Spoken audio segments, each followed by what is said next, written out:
പവിത്രം സീരിയലിന്റെ latest episode review ആണ് പറയുന്നത്.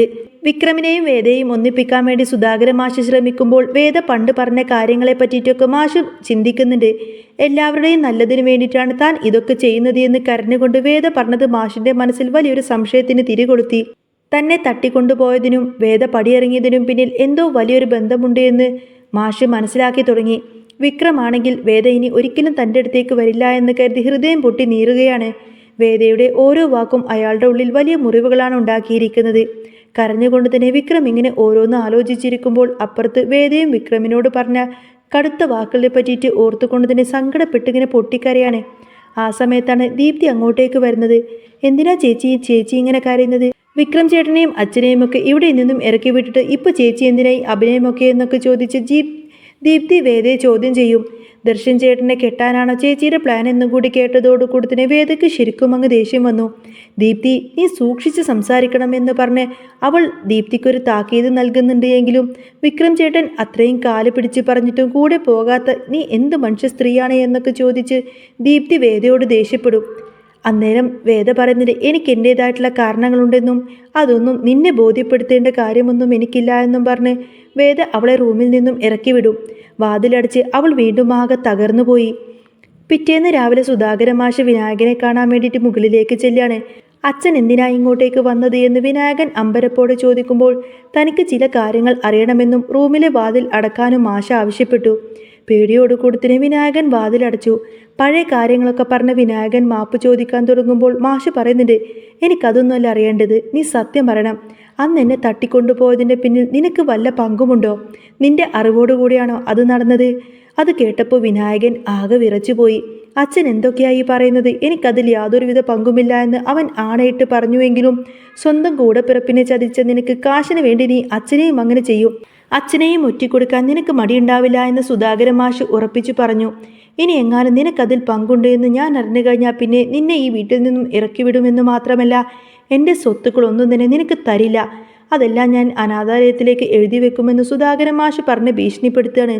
അങ്ങനെ മാഷ് ഇറങ്ങിപ്പോയതോടുകൂടി തന്നെ എന്ത് ചെയ്യണമെന്നറിയാതെ വിനായകൻ ആകങ്ങനെ അവിടെ തന്നെ ടെൻഷനോടെ തകർന്നിരിക്കും. താഴെ കമലമ്മയാണെങ്കിൽ വിക്രമിനോട് എങ്ങോട്ടേക്കാ ഈ കാപ്പി പോലും കുടിക്കാതെ നീ പോകുന്നത് എന്ന് ചോദിക്കുമ്പോൾ ശ്രീനിവാസൻ സാറ് വിളിച്ചിട്ടുണ്ട് എന്നും അച്ഛൻ്റെ കാര്യം സംസാരിക്കാനാണെന്ന് പറഞ്ഞ് വിക്രം ബൈക്കെടുത്ത് അവിടെ നിന്നും പോയി. വേദ ഈ വീട്ടിലുണ്ടായിരുന്നുവെങ്കിൽ ഒരിക്കലും വിക്രം ഈ വഴിക്ക് പോകില്ലായിരുന്നുവെന്നും അവൻ വീണ്ടും പഴയ വിക്രമായി മാറുമോ എന്നും കമലമ്മക്ക് ഭയങ്കര ടെൻഷനുണ്ടായിരുന്നു. കമലമ്മ ആ ഒരു സങ്കടം മാഷിനോട് പറഞ്ഞു. വേദ തിരിച്ചു വന്നാൽ മാത്രമേ ഇതിനൊരു പരിഹാരമുള്ളൂ എന്ന് സുധാകരൻ മാഷിനറിയാം. അവൾ എല്ലാവരുടെയും നന്മയ്ക്ക് വേണ്ടിയിട്ടാണ് പോയത് എന്ന് പറഞ്ഞതിൻ്റെ പൊരുൾ ഇപ്പോൾ മാഷിന് ഏകദേശം മനസ്സിലായിട്ടുണ്ട്. എന്തൊക്കെയോ ഉറപ്പിച്ചുകൊണ്ടാണ് മാഷ് ബസ് സ്റ്റാൻഡിലേക്ക് പോകുന്നത്. അവിടെ രാധയുടെ ഓട്ടോ കണ്ടപ്പോൾ ദർശൻ വക്കീലിൻ്റെ ഓഫീസിലേക്ക് വിടാൻ പറഞ്ഞു. എന്തിനാ മാഷെ അങ്ങോട്ടേക്ക് പോകുന്നത് എന്ന് രാധ ചോദിക്കുന്നുണ്ടെങ്കിലും സുധാകരൻ മാഷ് ഒന്നും തന്നെ മറുപടി പറയുന്നില്ല. ഓഫീസിലേക്ക് എത്തിയ മാഷ് ദർശനോട് വിക്രമിൻ്റെയും വേദയുടെയും കാര്യങ്ങൾ സംസാരിച്ചു. വേദ ഈ വീട് വിട്ടിറങ്ങിപ്പോയതിന് പിന്നിൽ എന്തോ വലിയ ആപത്തുണ്ടെന്ന് തനിക്ക് സംശയമുണ്ട് എന്നും തൻ്റെ മകൻ വിനായകനെയും വേദയുടെ ഏട്ടൻ ശ്രീകാന്തിനെയും താൻ സംശയിക്കുന്നുണ്ട് എന്നും സുധാകരൻ മാഷ് ദർശനോട് തുറന്നു പറഞ്ഞു. സ്വന്തം മകനെ എന്തിനാ ഇങ്ങനെ സംശയിക്കുന്നത് എന്ന് ദർശൻ ചോദിക്കുമ്പോൾ അവൻ അച്ഛനെ പോലും ചതിക്കാൻ മടിയില്ലാത്തവനാണെന്ന് മാഷ് തുറന്നടിച്ച് പറയാണ്. താൻ ഹോസ്പിറ്റലിലായിരുന്നപ്പോൾ തൻ്റെ കൂടെ വിനായകൻ മാത്രമാണ് ഉണ്ടായിരുന്നത് എന്നും അവൻ എന്തൊക്കെയോ മറക്കുന്നുണ്ട് എന്നും മാഷ് ദർശനോട് പറഞ്ഞു. ശരി എന്നൊക്കെ പറഞ്ഞ് മാഷിനെ പറഞ്ഞയച്ചതിന് ശേഷം ദർശൻ ഇതിനെക്കുറിച്ച് അന്വേഷിക്കാൻ തന്നെ തീരുമാനിച്ചു. അപ്പോഴാണ് രാധ ദർശൻ്റെ അടുത്തേക്ക് വരുന്നത്. മാഷ് എന്തിനാ വന്നത് എന്ന് അവൾ തിരക്കി. സുധാകരൻ മാഷ് പറഞ്ഞ കാര്യങ്ങളൊക്കെ ദർശൻ രാധയോട് പറഞ്ഞു. വിനായകനും ശ്രീകാന്തും കൂടി എന്തൊക്കെയോ ഒപ്പിച്ചിട്ടുണ്ട് എന്നറിഞ്ഞപ്പോൾ രാധ ആകെ ഞെട്ടിപ്പോവാണ്. ഇവരെ പിരിക്കാൻ വേണ്ടിയിട്ട് ആരെങ്കിലും ശ്രമിച്ചിട്ടുണ്ടെങ്കിൽ അത് കണ്ടുപിടിക്കണമെന്ന് രാധയും ഉറപ്പിച്ചു പറഞ്ഞു. ഇതേ സമയം വിക്രം തൻ്റെ സങ്കടം സഹിക്കാനാവാതെ ആകങ്ങനെ മദ്യപിച്ചിരിക്കുകയാണ്.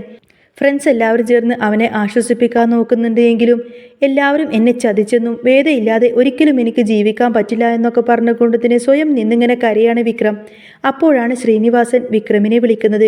പാർട്ടി ഓഫീസിൽ കുറച്ച് ജോലികളുണ്ട് എന്നും അങ്ങോട്ടേക്ക് വരണമെന്നും അയാൾ ആവശ്യപ്പെട്ടു. കുടിച്ച അവസ്ഥയിൽ പോകണ്ട എന്ന് സുഹൃത്തുക്കൾ പറഞ്ഞിട്ടും വിക്രം അതൊന്നും തന്നെ കേൾക്കാതെ അവിടെ നിന്നും ശ്രീനിവാസൻ വിളിച്ചടുത്തേക്ക് പോവുകയാണ്. വിക്രമിൻ്റെ ഈ ഒരു അവസ്ഥക്ക് കാരണം വേദയാണെന്നും അവളോടൊന്ന് സംസാരിക്കണമെന്നും സുഹൃത്തുക്കൾ തീരുമാനിച്ചു. അങ്ങനെ അവർ വേദയെ പോയി കാണാൻ അവളുടെ വീട്ടിലേക്ക് ചെല്ലുകയാണ്. വിക്രം വേദയ്ക്ക് വേണ്ടിയിട്ട് എല്ലാം ഉപേക്ഷിക്കാൻ തയ്യാറാണ് എന്നും അവൻ മദ്യപിച്ച് യാതൊരു വകയുമില്ലാതെ നടക്കുകയാണെന്നും അവർ വേദയോട് പറഞ്ഞു. വേദയ്ക്ക് ഇതെല്ലാം കേൾക്കുന്ന സമയത്തിന് സങ്കടം വരുന്നുണ്ടെങ്കിലും തനിക്ക് വിക്രമിൻ്റെ ജീവിതത്തിലേക്ക് തിരിച്ചു വരാൻ പറ്റില്ല എന്നും അവനോടുള്ള ഇഷ്ടം കുറഞ്ഞിട്ടൊന്നുമില്ല. ഇതെല്ലാം അവൾ അവരോട് പറഞ്ഞു. വേദക്കായി അവൻ എത്ര കാലം വേണമെങ്കിലും കാത്തിരിക്കാമെന്ന് പറഞ്ഞുകൊണ്ട് തന്നെ അവർ അവിടെ നിന്നും പോവാണ്. ഇതിനിടയിൽ തന്നെ ദർശൻ ശ്രീകാന്തിനെ കാണാൻ വന്നു. വേദ എന്തിനാണ് അവിടെ നിന്നും പോകുന്നത് എന്നും താൻ അതിനെപ്പറ്റിയിട്ട് അന്വേഷിക്കുന്നുണ്ട് എന്നും സത്യം എന്താണെങ്കിലും പുറത്തു വരുമെന്നും ദർശൻ ശ്രീകാന്തിനോട് പറഞ്ഞു.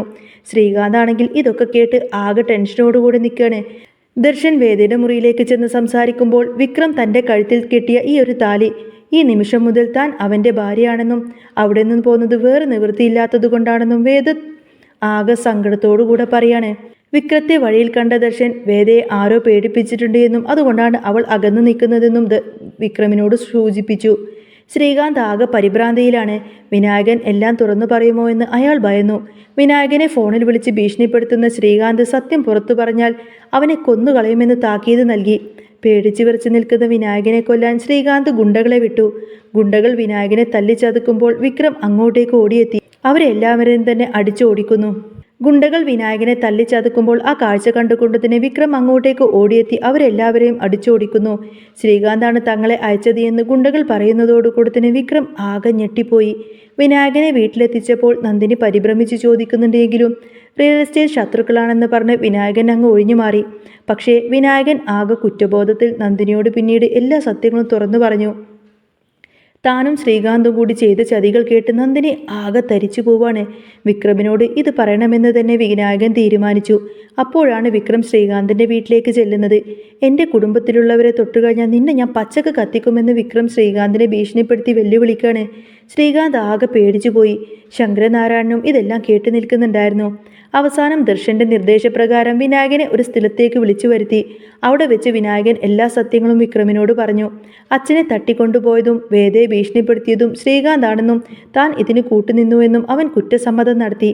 വിക്രം ഇതൊക്കെ കേട്ട് ആകെ തകർന്നു പോവാണ്. ഇതിനിടയിൽ തന്നെ ശങ്കരനാരായണൻ ശ്രീകാന്തിനെയും വേദയും കൂട്ടി വിക്രമിൻ്റെ വീട്ടിലേക്കെത്തി. എല്ലാവരുടെയും മുന്നിൽ വെച്ചുകൊണ്ട് തന്നെ ശ്രീകാന്തിനെ കൊണ്ട് മാപ്പ് പറയിപ്പിക്കുകയും അവൻ്റെ കർണക്കുറ്റി നോക്കി ഒരൊറ്റന്നങ്ങ് പൊട്ടിക്കുകയും ചെയ്തു. മാഷിന് എല്ലാ സത്യവും മനസ്സിലായി. വിനായകനെയും നന്ദിനെയും ആ വീട്ടിൽ നിന്നും മാഷ് അതോടുകൂടെ തന്നെ ഇറക്കി വിട്ടു. സ്വന്തം മകനാണെങ്കിലും ചതി ചെയ്തവനെ ഈ വീട്ടിൽ നിർത്തില്ല എന്ന് മാഷ് ഉറപ്പിച്ചു പറഞ്ഞു. അതുപോലെ തന്നെ ശങ്കരനാരായണൻ ശ്രീകാന്തിനോടും ഇനി വീട്ടിൽ കയറരുത് എന്ന് പറയാണ്. ഒടുവിൽ വില്ലന്മാരായ ശ്രീകാന്തിനെയും വിനായകനെയും നന്ദിനെയും പെരുവഴിയിലാക്കി. വിക്രമും വേദയും വീണ്ടും ഒന്നിക്കുകയാണ്. സത്യമെല്ലാം മനസ്സിലാക്കുന്നതോടുകൂടി തന്നെ ശങ്കരനാരായണന് ആകെ കുറ്റബോധം തോന്നും.